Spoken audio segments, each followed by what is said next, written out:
அன்பான நேயர்களே, ஆண்டவர் இயேசு கிறிஸ்துவின் நாமத்தில் விஸ்வவாணி நற்செய்தி பணியியக்கம் வழங்கும் சிகரம் தொடும் புறாக்கள் நிகழ்ச்சிக்கு உங்களை அன்புடன் வரவேற்கிறோம்.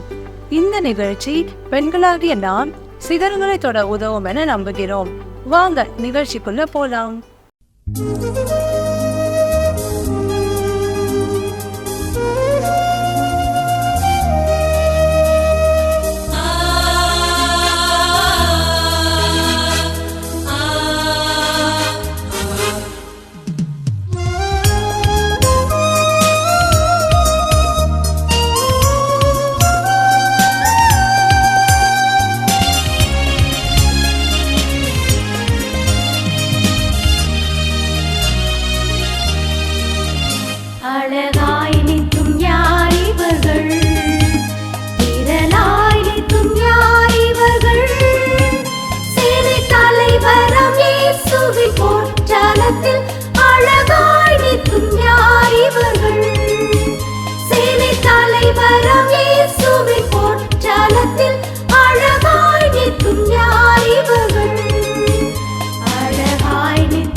பிரியமானவர்களே, வேதம் அறிவோம் பகுதியில் நாம் வேத புத்தகத்தில் சொல்லப்பட்டிருக்கும் மிருகங்கள், பறவைகள், தாவரங்கள், இடங்கள் ஆகியவை பற்றிய குறிப்புகளை பார்த்து வருகிறோம்.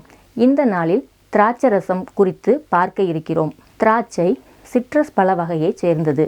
திராட்சையில் கருப்பு, கருஞ்சிவப்பு, பச்சை என பல வகைகள் உண்டு. பழங்களை பறிக்கும்போது கைப்பட்டால் கெட்டு போய்விடும். அதனால் கையில் உறை அணிந்து கூடையில் திராட்சை குலையை நேரடியாக வெட்டி சேகரிப்பார்கள். பின்னர் திராட்சைப்பழ ரச ஆலைக்கு கொண்டு சென்று சுத்தமான கலப்பில்லாத கட்டியான ரசத்தை எடுத்து முதலாவது மருத்துவமனைக்கு அனுப்புவார்கள். பழமையான திராட்சை ரசம் வயிற்றுப்பகுதியில் உள்ள புண்கள் மற்றும் உடலில் பல பிரச்சனைகளுக்கு சிறந்த மருந்தாக இன்றைக்கும் பயன்பாட்டில் உள்ளது. எனவே தான் பவுல் தீமோத்தேயுவுக்கு எழுதும்போது 1 தீமோத்தேயு 5:23 நீ இனிமேல் தண்ணீர் மாத்திரம் குடியாமல் உன் வயிற்றிற்காகவும் உனக்கு அடிக்கடி நேரிடுகிற பலவீனங்களுக்காகவும் கொஞ்சம் திராட்சரசமும் கூட்டிக்கொள் என்று குறிப்பிடுகிறார். திராட்சரசம் யூதர்களுடைய வாழ்க்கை முறையில் மிக முக்கியமான ஒன்று. யூதர்களின் திருமண விருந்து 3 நாட்கள் நடைபெறும். முதல் நாள் விருந்தில் 20 ஆண்டு பாதுகாக்கப்பட்ட திராட்சரசம் ராஜாக்களுக்கும் பிரதான ஆசாரியருக்கும் பரிமாறப்படும். 2ஆம் நாள் விருந்தில் 16 ஆண்டு பாதுகாக்கப்பட்ட திராட்சரசம் ஆசாரியருக்கும் ஆலய வேலையாட்களுக்கும் பரிமாறப்படும். 3ஆம் நாள் விருந்தில் உடனே இடித்து பிழிந்த திராட்சரசம் ஊர் ஜனங்களுக்கு பரிமாறப்படும். திராட்சரசம் கொழுமையை, செழிப்பை, ஆசீர்வாதத்தை காண்பிக்கிறது. நமது அருள்நாதர் இயேசு கிறிஸ்து கலந்து கொண்ட திருமண வீட்டில் திராட்சரசம் குறைவுபட்ட போது தண்ணீரை திராட்சரசமாக மாற்றி முதலாம் அற்புதத்தை கலிலேயாவில் உள்ள கானா ஊரிலே செய்து தம்முடைய மகிமையை வெளிப்படுத்தினார் என்பதை யோவான் 2ஆம் அதிகாரத்தில் காண்கிறோம். இயேசு கிறிஸ்து நமது குறைவுகளை நிறைவாக்குகிறவராக இருக்கிறார். பழைய ஏற்பாட்டில் முதலாவது நோவா பயிரிடுகிறவனாகி திராட்சை தோட்டத்தை நாட்டினான் என்று ஆதியாகமம் 9:20 காண்கிறோம். ஏசாயா 5ஆம் அதிகாரத்தில் என் நேசருக்கு மகா செழிப்பான மேட்டிலே ஒரு திராட்சை தோட்டம் உண்டு, அது நல்ல திராட்சை பழங்களை தரும் என்று காத்திருந்தார், அதுவோ கசப்பான பழங்களை தந்தது. அதனால் அதை பாழாக்கி விடுவேன் என்கிறார். சேனைகளின் கர்த்தருடைய திராட்சை தோட்டம் இஸ்ரவேலின் வம்சமே. புதிய ஏற்பாட்டில் இயேசு கிறிஸ்து யோவான் 15ஆம் அதிகாரத்தில், நான் மெய்யான திராட்சை செடி, என் பிதா திராட்சை தோட்டக்காரர், என்னில் கனி கொடாத கொடி எதுவோ அதை அவர் அறுத்து போடுகிறார், கனி கொடுக்கிற கொடி எதுவோ அது அதிக கனிகளை கொடுக்கும்படி அதை சுத்தம் பண்ணுகிறார் என்றார். பிதா நம்மிடத்தில் அதிக கனிகளை எதிர்பார்க்கிறார், நம்மை சுத்தம் பண்ணுகிறார் என்பதை இயேசு அறிவிக்கிறார். நியாயாதிபதிகள் 9:13 திராட்சை செடி தேவர்களையும் மனுஷரையும் மகிழ பண்ணும் என்றும், பிரசங்கி 10:19 விருந்து சந்தோஷத்துக்கென்று செய்யப்படும், திராட்சரசம் ஜீவனுள்ளோரை களிப்பாக்கும் என்றும், சகரியா 9:17 தானியம் வாலிபரையும் புது திராட்சரசம் கன்னிகைகளையும் வளர்க்கும் என்று காண்கிறோம். ஆலையில் நசுக்கப்பட்டு பிழிந்து எடுக்கப்படுகிற திராட்சரசம் பழைய ஏற்பாட்டில் பானபலியாக படைக்கப்பட்டது. புதிய ஏற்பாட்டில் இயேசு கிறிஸ்துவின் இரத்தம் கல்வாரி சிலுவையில் பாவம் போக்கும் பலியாக படைக்கப்பட்டது. இயேசு கிறிஸ்து கடைசியாக தம்முடைய சீஷர்களுக்கு ஆயத்தப்படுத்திய விருந்தில் திராட்சரசம் பானம் பண்ண கொடுத்தார். எல்லா திருச்சபைகளிலும் பரிசுத்த திருவிருந்து நற்கருணை ஆராதனையில் இரத்தத்திற்கு அடையாளமாக திராட்சரசம் பரிமாறப்படுகிறது. நமக்காக சிலுவில் அடிக்கப்பட்ட ஆட்டுக்குட்டியானவரின் இரத்தத்தினால் சுத்திகரிக்கப்பட்ட வாழ்க்கையை பெற்று நித்திய ஜீவனை சுதந்திரத்து கொண்டு இன்றைக்கும் கர்த்தருக்குள் நிலைத்திருக்கிற வாழ்க்கையை நாம் பெற்றுக்கொள்ள ஆண்டவர் நமக்கு அருள் தந்து வழிநடத்துவாராக. ஆமீன். அன்பானவர்களே, சுகவாழ்வு தொழிற்கட்டும் பகுதிக்கு உங்களை அன்புடன் வரவேற்கிறேன். நான் டாக்டர் ஷரீபா, குழந்தைகள் நல மருத்துவர். இந்த காலகட்டத்தில் குழந்தை வளர்ப்பில் நிறைய ப்ராப்ளம் ஃபேஸ் பண்ணுறாங்க. அதை பற்றி ஃபியூ டிப்ஸ் கொடுக்கலான்னு சொல்லிட்டு நான் இன்னைக்கு வந்திருக்கிறேன். ஒரு குழந்தை பிறந்த அந்த நிமிடத்திலிருந்தே அவங்க வளர்ந்த ஒரு நிலையை அடைவது வரை both parents, father and mother, ரெண்டு பேருக்குமே ஃபுல் ரெஸ்பான்சிபிலிட்டி இருக்குது அந்த குழந்தையை பற்றி. முந்தைய காலத்தில் நம்ம பார்க்கும்போது கூட்டு குடும்பமாக இருந்தாங்க. ஸோ தாத்தா பாட்டி அத்தை மாமா இப்படி நிறைய பேர் இருக்கும்போது பிள்ளைகளை அவங்களும் பராமரித்தாங்க, பார்த்தாங்க. பட் இந்த காலகட்டத்தில் நியூக்ளியர் ஃபேமிலியாக இருக்கிறதுனால அம்மா அப்பா குழந்தை இப்படி தள்ளப்பட்டிருக்கிறதுனால நிறைய குழந்தைகள் அவங்கள வளர்ப்பில் கரெக்டான இது கிடைக்கிறதுனால அவங்க நிறைய இதில் பாதிக்கப்பட்டிருக்காங்க. Parents both father and mother அவங்க ஃபோர்ஸ் டு ஒர்க், அதனால் குழந்தைகளுக்கு கரெக்டான கைடன்ஸ் கிடைக்கிறதில்ல. They are force to stay in day care. என்னென்னா வீட்டிலே அவங்கள லாக் பண்ணிவிட்டு அவங்களுக்கு கேட்ஜெட்ஸ் கொடுத்துட்டு போகிற மாதிரி இந்த நிலையெல்லாம் இருக்கிறது. ஸோ அவங்களுடைய மென்டாலிட்டி எல்லாமே நம்ம எதிர்பார்க்குறது மாதிரி கிடைக்கிறதில்ல. ஸோ இதுக்கு என்ன பண்ணணும்னா, பேரண்ட்ஸ் ஈவன் ஒர்க் பிளேஸ் போயிட்டு வந்தாலும் அவங்களுக்குன்னு தனியாக டைம் கொடுக்கணும். நம்ம ப்ரெசன்ஸ் அவங்கள்ட்ட இருக்கணும், அவங்களோட இன்ட்ராக்ட் பண்ணணும். இப்போது ஸ்கூல் கோயிங் சில்ட்ரன்னா அவங்களுக்கு ஸ்கூலில் என்ன நடந்துருக்கு அதை நம்ம அவங்கள்ட்ட கேட்டு தெரிஞ்சுக்கணும். ஏதாவது ப்ராப்ளம்ஸ் அவங்க ஃபேஸ் பண்ணுறாங்கன்னா ஒரு நாளைக்கு அந்த பிள்ளைங்களோட சேர்ந்து அவங்க டீச்சரை போய் மீட் பண்ணி என்ன இஷ்யூஸ் இருக்குது அதெல்லாம் டீச்சர்கிட்ட கேட்டு தெரிஞ்சு அதை பிள்ளைங்களுக்கு அதை கரெக்ட் பண்ணுறது பேரண்ட்ஸோட கடமை. ப்ரீ ஸ்கூல் சில்ட்ரன் அவங்க வீட்டில் வளரும்போது நிறைய பேரண்ட்ஸ் இப்போ என்ன பண்ணுறாங்கன்னா கேட்ஜெட்ஸ் கொடுத்துறாங்க. That is not good for them. It affects mental health and physical health also. எப்படின்னு பார்த்தோன்னா, இப்போ ஏதாவது ஃபுட் நம்ம கொடுக்குறோன்னா அவங்களுக்கு தனியாக அதை ரசித்து சாப்பிடணும். அதுதான் நமக்கு சொல்லி கொடுத்துருக்காங்க. பட் இந்த பிள்ளைங்களுக்கு என்ன ஃபுட்டு கொடுக்குறாங்க அதெல்லாம் அதை ருசித்து சாப்பிட்றது தெரியறதில்ல. அவங்க அந்த கேட்ஜெட்ஸ்லேயே கான்சன்ட்ரேட் பண்ணுறதுனால they are becoming obese. Activity இல்லாமல் இருக்கிறது, மென்டலியும் தே ஆர் டவுன், அடமெண்ட் ஆகிடுறாங்க, மற்ற பிள்ளைங்களோட இன்ட்ராக்ட் ஆகாமல் இருக்கிறாங்க. ஸோ அவங்க ஸ்டடீஸ்லேயுமே அவங்க கான்சன்ட்ரேட் பண்ண முடியறதில்ல. ஸ்கூல்ஸ்லேயுமே பெர்ஃபார்மன்ஸ் நிறைய இருக்கிறது. ஸோ பேரண்ட்ஸ் என்ன பண்ணணும்னா அவங்களுக்கு ஸ்க்ரீன் டைம் கட் ஷார்ட் பண்ணிடணும் for ½ an hour to maximum 1 hour. அதுலேயுமே அவங்க என்ன இதை பார்க்குறாங்க, எதில் இன்வால்வ் ஆகிருக்காங்க நம்ம கொஞ்சம் அதில் பார்க்கணும். பிகாஸ் இப்போ நிறைய அவங்க ஏதாவது ஒரு ப்ரோக்ராம் பார்த்துட்ருக்காங்கன்னா நிறைய தேவையில்லாத ப்ரோக்ராம்ஸ்லையும் பாப்பப் ஆகும். ஸோ நோயிங்லி ஆர் அன்னோயிங்லி அதை ஓப்பன் பண்ணுறாங்க. So they are getting addicted to நிறைய கேம்ஸ், தேவையில்லாத ஒரு ப்ரோக்ராம்லையும் they are just getting addicted. அதெல்லாமே நீங்கள் மானிட்டர் பண்ணணும். அடலசன்ட் ஸ்டேஜ் வந்தோன்னா அவங்களுக்கு நிறைய ஹார்மோனல் சேஞ்சஸ் வரும் பாடியில் physically and mentally. So physically அவங்களுக்கு பாடி சேஞ்ச் ஆனோன்னா almost they come near to the adult stage வந்துடுவாங்க. ஸோ கேர்ள்ஸ் பார்க்கும்போது ரொம்ப பியூட்டி கான்ஷியஸ் வந்துடும். பாய்ஸும் அந்த மெச்சூர்டாக அப்படி ஃபீல் பண்ணுவாங்க. ஸோ இந்த மாதிரி ஸ்டேஜில் they just lean to the pier group. அவங்களோட படிக்கிற பிள்ளைங்க, அவங்களோட ஃப்ரெண்ட்ஸ், அவங்களோட நிறைய அட்வைஸ் கேட்பாங்களே தவிர பேரண்ட்ஸை வந்து ரொம்ப அவங்க சொல்கிற அட்வைஸ் அவங்களுக்கு பிடிக்காது. பட் குழந்தைங்க இதை நேரில் பார்த்துட்ருக்கீங்க, அந்த பிள்ளைங்க இதை பார்த்துட்ருக்கீங்கன்னா இப்போவே நினைக்க வேண்டியது உங்கள் ஃப்ரெண்ட்ஸ் உங்களோட மெச்சூரிட்டியிலே தான் இருப்பாங்க, மென்டாலிட்டியிலே தான் இருப்பாங்க. ஸோ அவங்கள்ட்ட அட்வைஸ் கேட்கக்கூடாது. உங்களுக்கு என்ன problem health wise or study wise என்ன இருந்தாலுமே நீங்கள் you can share with teachers இந்த ஸ்கூல். வீட்டுக்கு வந்துட்டிங்கன்னா பேரண்ட்ஸோட ஷேர் பண்ணுறது நல்லது. Because they are all experienced. So அவங்களுக்கு கண்டிப்பாகவே அவங்களுக்கு அதெல்லாம் சார்ட் அவுட் பண்ணி அதை கிளியர் பண்ணி தர முடியும். இல்லாத பட்சத்தில் கண்டிப்பாக ஒரு டாக்டரை நீங்கள் அணுகலாம் பேரண்ட்ஸோடு சேர்ந்து. ஸோ உங்கள் ப்ராப்ளம்ஸ் எல்லாம் கிளியர் பண்ணி கொடுப்பாங்க. Adolescent stage is very important. As a parent நீங்களும் என்ன பண்ணணும்னா இந்த பிள்ளைங்களுக்கு கோபப்படுத்தாமல் நீங்கள் அவங்களுக்கு காது கொடுத்து கேட்கணும். அவங்க ஏதாவது ப்ராப்ளம்ஸோட வராங்கன்னா நிறைய பேரண்ட்ஸ் என்ன பண்ணுவாங்க, நெக்லெக்ட் பண்ணிடுறாங்க. அப்புறம் பார்த்துக்கலாம், அப்புறம் கேட்டுக்கிறேன்னு சொல்லிட்டு அவங்க காது கொடுத்து கேட்குறதில்ல, அவங்களோட டைம் ஸ்பெண்ட் பண்ணுறதில்ல. நீங்கள் பேரண்ட்ஸும் அப்படி தான் அவங்களுக்குள்ள ப்ராப்ளம்ஸ் என்னன்னு கேட்டு அதுக்குள்ள சொல்யூஷன் கொடுக்குறது நீங்களும் ரெடியாக இருக்கணும். அந்த ஸ்டேஜில் கண்டிப்பாகவே நியூட்ரிஷன் வந்து ரொம்ப இம்பார்ட்டன்ட். ஸோ அதனால் ஹெல்தி ஃப்ரூட்ஸ், வெஜிடபிள்ஸ், நிறைய தண்ணி குடிக்கணும். That is more important for a body. அந்த மாதிரி outside foods, junk foods நிறைய அவாய்ட் பண்ணுறது பெட்டர். அண்ட் ஸோ இந்த டைமில் தான் நிறைய ஒபிசிட்டி, மென்ஸ்ட்ரல் ப்ராப்ளம்ஸ், இந்த மாதிரி நிறையவே ப்ராப்ளம்ஸ் எல்லாம் வரும். என்ன ப்ராப்ளம்ஸ் இருந்தாலும் உடனே மறைச்சி வைக்காதீங்க, பயந்துட்டுருக்காதீங்க. அதை சார்ட் அவுட் பண்ணுறதுக்காக பேரண்ட்ஸ்ட்டு அப்ரோச் பண்ணி டாக்டர்ஸ்ட்டு கிளியர் பண்ணிக்கிறது நல்லது. தென் உங்களுக்கு வந்து அப்படி தான் நீங்களும் ஸ்டடீஸ்க்காக நிறையவே கேட்ஜெட்ஸ்லாம் யூஸ் பண்ணுவீங்க. Because after corona you're all force to use mobile. வயசு நீங்கள் அதை தேவையான அளவுக்கு நாங்கள் யூஸ் பண்ணிட்டு லேட் நைட்ஸில் உட்காந்து படிக்கிறதோ கேட்ஜெட்ஸ் யூஸ் பண்ணுறதோ தயவு செய்து அடலசன்ட் பிள்ளைங்க அவாய்ட் பண்ணுறது நல்லது. பிகாஸ் இப்போ நிறைய நாங்கள் கிளினிக்லேயும் ஹாஸ்பிட்டல்ஸ்லேயும் நிறைய பார்க்குறோம். There getting addicted to mobiles and then addicted to நிறையவே ஸ்மோக்கிங், ட்ரிங்க்ஸ், ட்ரக்ஸ். இது எல்லாமே ஏர்லியர் அந்த அடலசன்ட் ஸ்டேஜில் நிறைய பேர் அதை கற்றுக்குறாங்க. அது நேற்று அது பேரண்ட்ஸ்க்கு ஒரு பேர்டனாகவே வரீங்க. நம்ம பைபிளில் என்ன சொல்லியிருக்குன்னா, பிள்ளைகளே உங்கள் பெற்றோருக்கு கர்த்தருக்கு கீழ்ப்படிங்க நிஜ நியாயம்.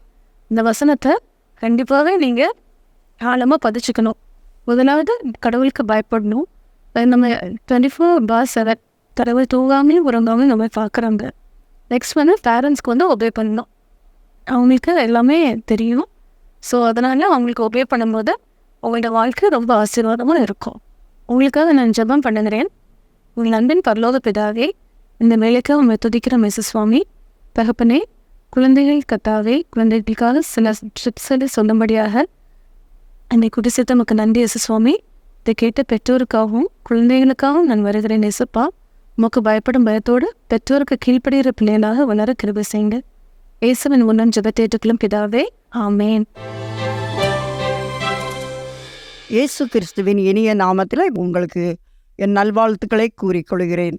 நாம் ஏபாலை குறித்து சிந்தித்து கொண்டு வந்தோம். இன்றைக்கு நாம் ஏமாந்த துணை என்ற தலைப்பிலே சிந்திக்க இருக்கிறோம். முந்தைய நிகழ்ச்சியிலே ஏற்ற துணை என்பதை குறித்து பார்த்தோம். இப்போது ஏமாந்த துணை என்பதை குறித்து நாம் சற்று சிந்திக்க இருக்கிறோம்.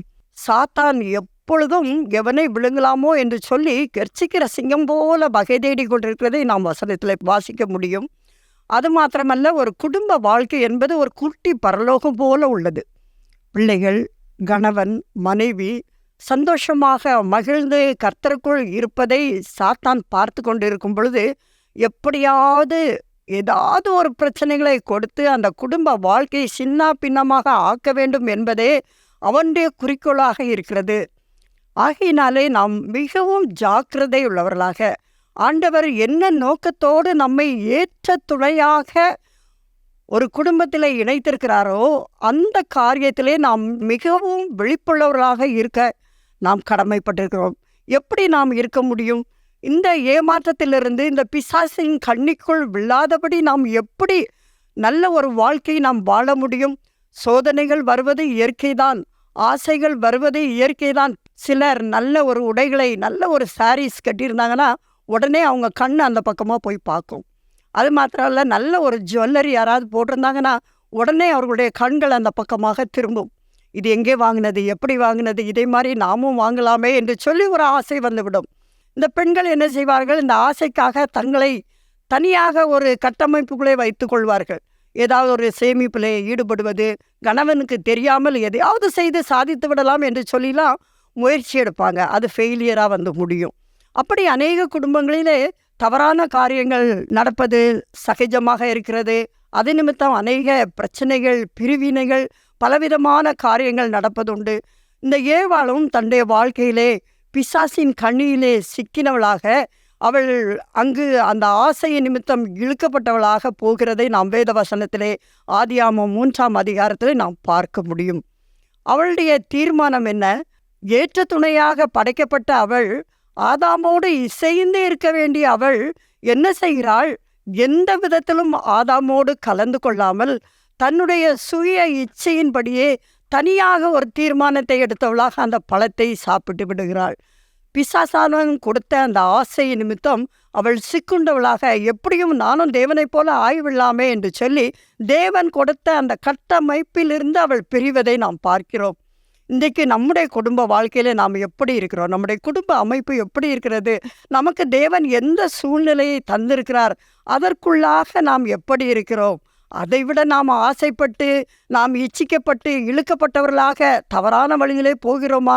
இந்த வேளையிலே நாம் சிந்திக்க கடமைப்பட்டிருக்கிறோம். ஏனென்றால் பெண்களை எளிதிலே ஏமாற்றி விடலாம். பார்த்துக்கோங்க, சீக்கிரமாக ஏமாந்து போயிடுவாங்க. இயேசுவை எடுத்து பார்ப்போமானால், இயேசுடைய வாழ்க்கையிலும் கூட பிசாசானவன் சோதனைக்கு வந்தான். பிசாசானவன் இயேசுவை சோதிப்பதற்காக வந்தான். ஆனால் கர்த்தராகிய இயேசு கிறிஸ்து என்ன செய்தார்? தேவனுடைய ஒவ்வொரு வார்த்தையினாலும் பிசாசை ஜெயித்தான் என்று சொல்லி நாம் வாசிக்க முடியும்.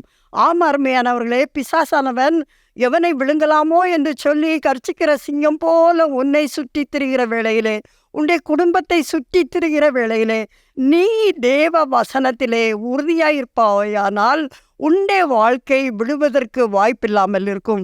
நீ ஆண்டவருடைய வசனத்திலே நிலைத்திருப்பாயானால் நீ உன்னுடைய குடும்பத்தை கட்டி காக்க முடியும். எல்லா சூழ்நிலையிலும் மனரம்மியமாக ஏற்ற துணையாக உன் கணவருக்கு நீ பொறுப்பாக, அவருடைய பொறுப்பான வேலையிலே நீயும் ஈடுபட்டு அவருக்கு உறுதுணையாக இருப்பாயானால் உன்னுடைய குடும்பம் ஆசீர்வதிக்கப்படும். இரண்டாவதாக, கண்ணியிலே விழாமல் நாம் தப்ப முயற்சிப்பதற்கு நாம் என்ன செய்ய வேண்டும்? சோதனைக்கு உட்படாதபடிக்கு விழித்திருந்து ஜெபம் பண்ணுங்கள் என்று சொல்லி வசனம் சொல்லுகிறது. பெண்கள் அநேக நேரங்களிலே தனிமையாக இருப்பது வழக்கம். ஒருவேளை வேலை பார்ப்பவர்கள் வேலைக்கு சென்று விடுவார்கள். வீட்டில் இருப்பவர்கள் தங்களுடைய வேலைகளை முடித்து அநேக பெண்கள் தங்களுடைய நேரங்களை வீணாக செலவழிப்பவர்கள் உண்டு. ஃப்ரெண்ட்ஸு சர்க்கிள், இன்னும் பலவிதமான பேச்சுகள், அங்கெங்கே அதை கேட்டு இதை கேட்டு ஏதாவது செய்து கொண்டு இருப்பார்கள்.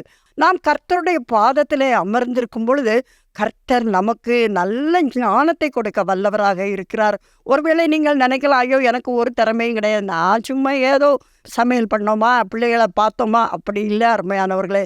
உன்னை ஒரு துணையாக படைப்பதற்கு ஒரு நோக்கம் உண்டு. ஆண்டவர் ஒரு துணையோடு உன்னை இணைத்ததற்கு ஒரு நோக்கம் உண்டு. அந்த நோக்கத்தை நீ புரிந்து செயல்படுவாயானால் கர்த்தர் உன் குடும்பத்தை ஆசீர்வதிக்க முடியும். உன் பிள்ளைகளை வளர்க்கும் பொறுப்பு, உன்னுடைய கணவனை சரியான வழியிலே நடத்துவதற்கு, நல்ல ஒரு ஆலோசனை கொடுப்பதற்கு, இருவரும் ஒருமனப்பட்டு வாழும் பொழுது பெரிய ஆசீர்வாதங்களை நீங்கள் பெற்றுக்கொள்ள முடியும். உங்களுடைய குடும்ப வாழ்க்கையிலே தேவன் பெரிய ஆசீர்வாதத்தை தர முடியும்.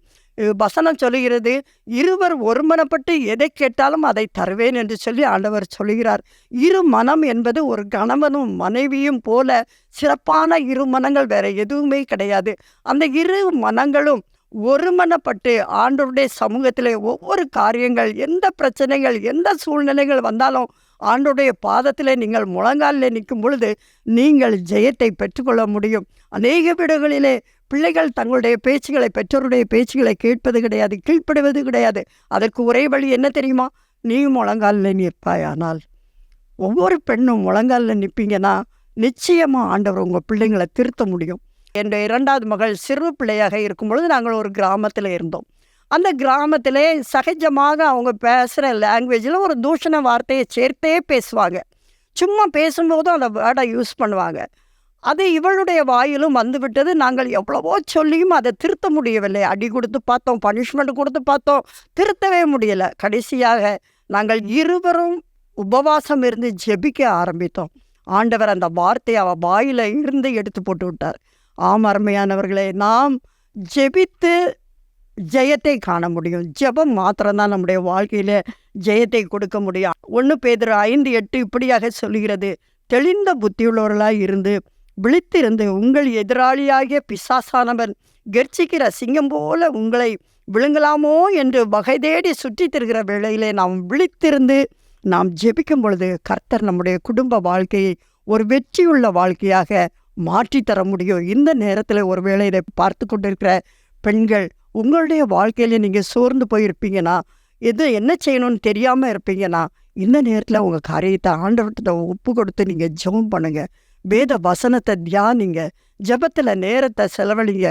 கர்த்தர் உங்களையும் உங்களுடைய குடும்பத்தையும் ஆசீர்வதிப்பார். ஜெபிப்போமா? எங்களை நேசிக்கிற எங்கள் அன்பின் நல்ல தகப்பனே, இந்த அருமையான ஆசீர்வதிக்கப்பட்ட இந்த நேரத்திற்காக உமக்கு நன்றி அப்பா. ஆண்டவரே, இந்த நேரத்திலும் நாங்கள் ஏவாளை குறித்து சிந்தித்தோம். கர்த்தாவே, நாங்கள் விழிப்புள்ளவர்களாக பிசாசின் சோதனைக்குள் விழாதபடி எங்களை காத்துக்கொள்ள உம்முடைய வசனத்தை தியானிக்கவும் ஜெபத்திலே தரித்திருக்கவும் எங்கள் கிருபை தர வேண்டுமாறு ஜெபிக்கிறோம். இதை பார்த்து கொண்டிருக்கிற ஒவ்வொரு பெண்களையும் நீர் உற்சாகப்படுத்த வேண்டுமாறு நாங்கள் ஜெபிக்கிறோம். சோர்ந்திருப்பார்கள், ஆனால் அவர்களை நீர் தட்டி எழுப்ப வேண்டுமாறு நாங்கள் ஜெபிக்கிறோம். கர்த்தாவே, என் தேவன் அற்புதங்களை செய்கிற தேவன், அதிசயங்களை செய்கிற தேவன் அப்பா. ஒவ்வொரு பிள்ளைகளையும் நீர் ஆசீர்வதியும். இயேசுவின் நாமத்தில் ஜெபிக்கிறோம் நல்ல பிதாவே, ஆமேன். வானம் கருத்து இடி இடித்து சொட்டு சொட்டாய் பெய்யும் மழை பின் சின்னம் சிறு ஓடைகளாய் காட்டாராய் அருவியாய் நதியாய் சமவெளிகளில் பெருக்கெடுத்து விளைநிலங்களில் பரவி பின் ஊருக்கே உணவளிக்கின்றது. சுவிசேஷ ஊழியத்திலும் அப்படித்தான். சாதாரண மனிதர்களின் ஈகைகள் வட இந்தியாவில் பெரும் சமுதாய மாற்றத்தையே உண்டு பண்ணிவிடுகிறது. 73 வயது நளதம் என்னும் இத்தாயார் நம் படக்காட்சி ஜெப இரவு ஒன்றில் கலந்து கொண்டு ஊழிய பாரத்தை பெற்றார். 70வது வயதில் ஒரு ஊழியருக்கான காணிக்கையை பிரித்து தர துவங்கினார். இன்று 2 ஊழியர்களை பொறுப்பெடுத்திருக்கிறார். மாதந்தோறும் 50 வீடுகளுக்கும் மேல் ஏறி இறங்கி ஜெபித்து ஆண்டவருக்காய் சேகரிக்கிறார். பெயருக்கேற்றாற் போலவே ஆண்டவரின் சமூகத்தில் நறுமணம் வீசக்கூடியவர் நளதம் அம்மையார். கண் பார்வையற்ற இச்சகோதரனின் பெயர் லூக்.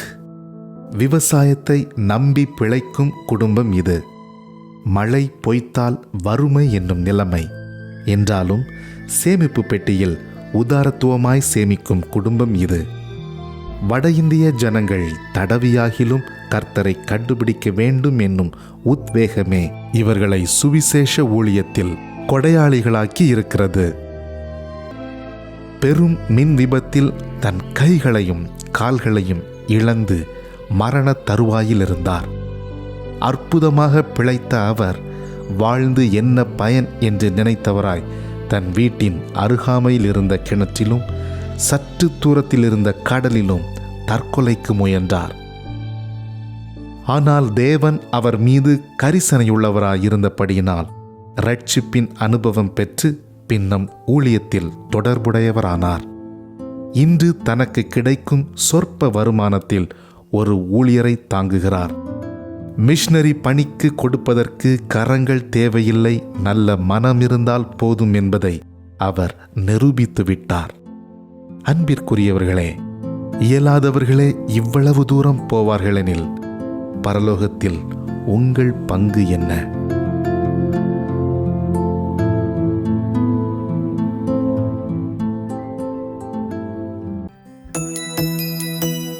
விஸ்வவாணி என்பது இந்தியாவில் அறியப்படாத இடங்களில் நற்செய்தியை அறிவித்து தாழ்ந்து கிடக்கும் சமுதாய மக்கள் சமுதாயத்தில் உயர்ந்த நிலையை அடைவதற்கான அனைத்து கட்டமைப்புகளையும் ஏற்படுத்தி தரும் ஓர் மக்கள் இயக்கம்.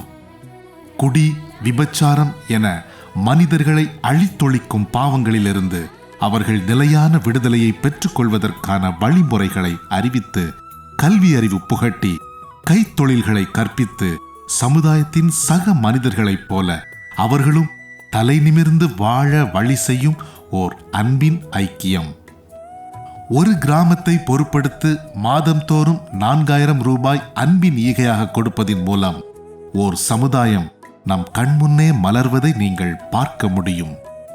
அவர்கள் ஆராதிக்கவும் தங்கள் சமுதாய மறுமலர்ச்சிக்கான திட்டங்களை தீட்டவும் ஓர் ஆராதனை கூடத்தை ஏற்படுத்தி தருவதற்கு எங்களை நீங்கள் தொடர்பு கொள்ளலாம்.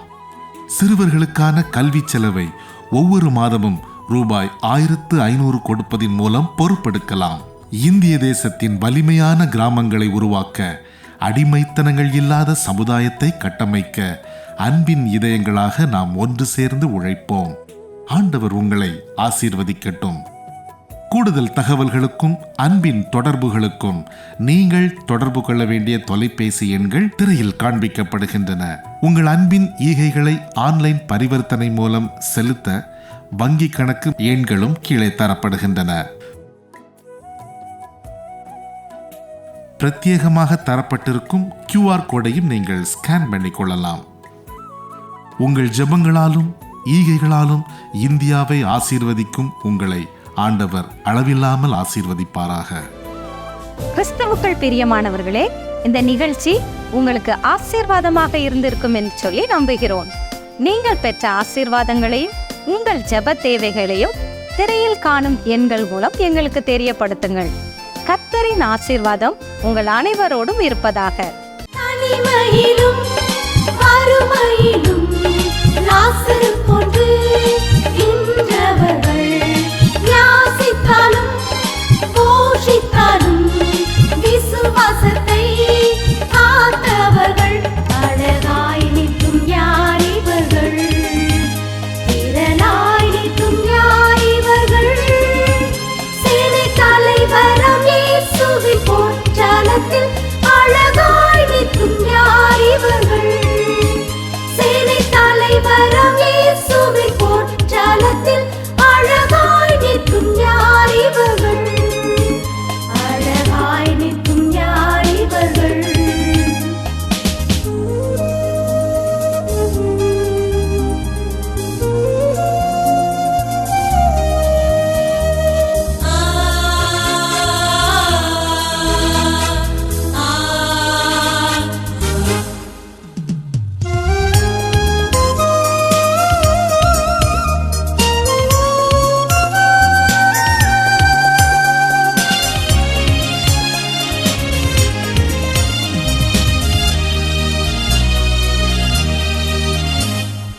ஒன்றே ஒன்று என் வாஞ்சையாம், அழகாய் நிற்போம் வரிசையில் நான் போனாளினில் நின்றிடவும், இயேசுதேவா வழி நடத்தும், அழகாய் நிற்கும் யார் இவர்கள், திரளாய் நிற்கும் யார் இவர்கள், சேனை தலைவரம் இயேசுவின் போற்றலத்தில் அழகாய் நிற்கும் யார் இவர்கள்.